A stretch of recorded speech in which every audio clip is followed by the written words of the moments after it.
So, Paisley Abbey.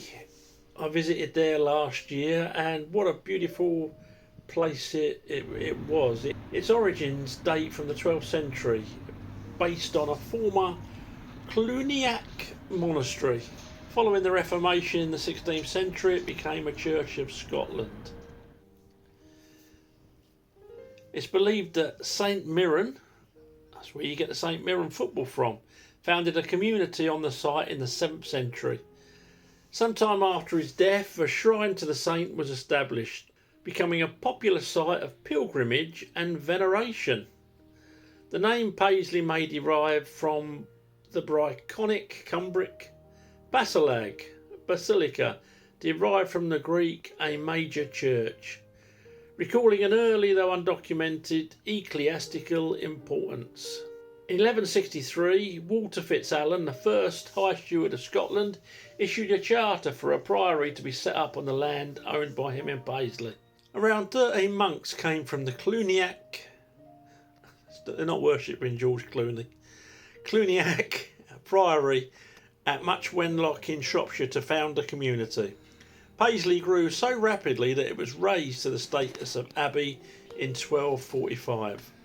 Monks from Paisley founded Crossregale Abbey in Carrick, Ayrshire in 1244. In 1307, Edward I of England had the abbey burned down. Well, I'm surprised I've not been blamed for that. I've been blamed for the potato blight in Ireland and all sorts of other stuff. So I'm sure that one's going to come my way. 1307, Paisley Abbey burnt down. It was rebuilt later in the 14th century. William Wallace, born in nearby Elderslie, is believed to have been educated in the abbey for some time when he was a boy. In 1316, Marjorie Bruce, daughter of Robert I of Scotland and wife of Walter Stewart, the 6th High Steward of Scotland, was out riding near the abbey. During the ride, she fell from a horse, and as she was heavily pregnant at the time, she was taken to Paisley Abbey for medical care. There, King Robert II was born by caesarean section. In his time when anaesthesia would not have been available, she was later buried in the abbey. Crikey, not just anaesthesia, she died. A cairn at the junction of Dunald Road and Renfrew Road, I've seen that. Approximately a mile to the north of the abbey marks the spot where she reputedly fell from a horse.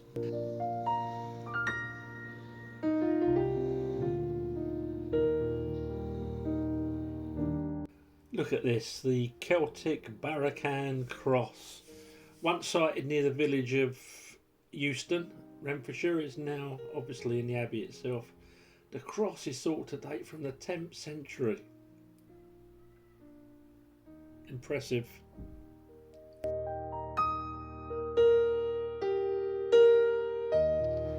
Now, these stairs were spooky. And you know why? Because I stood there and I thought I could hear footsteps. And I said to two people who were manning the doors, I said, who's upstairs then? And they said, no one. I must admit the hairs on the back of my neck stood up. Probably imagination, but it did sound like footsteps.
Look at this. The Abbey organ. One of the finest in Scotland, originally built by the most distinguished of all 19th century organ builders, Cavalier of Paris, in 1872. If I've got that pronunciation wrong, apologies. One of 6 in the UK. Since 1872 it has been rebuilt and extended 4 times. It's like trigger off of only Fools and Horses broom then.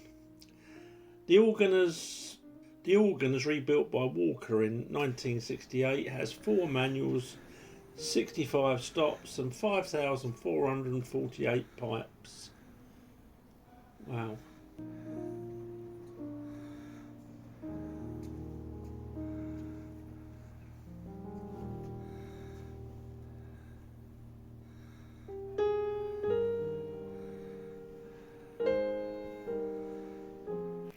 Here we have the grave of Robert the Bruce III.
Okay folks, that's it, Paisley Abbey. Now I enjoyed walking around there, and if you've enjoyed sharing those moments with me, please subscribe to the channel and throw the video a like. Much appreciated. Speak to you soon. Thank you. Bye.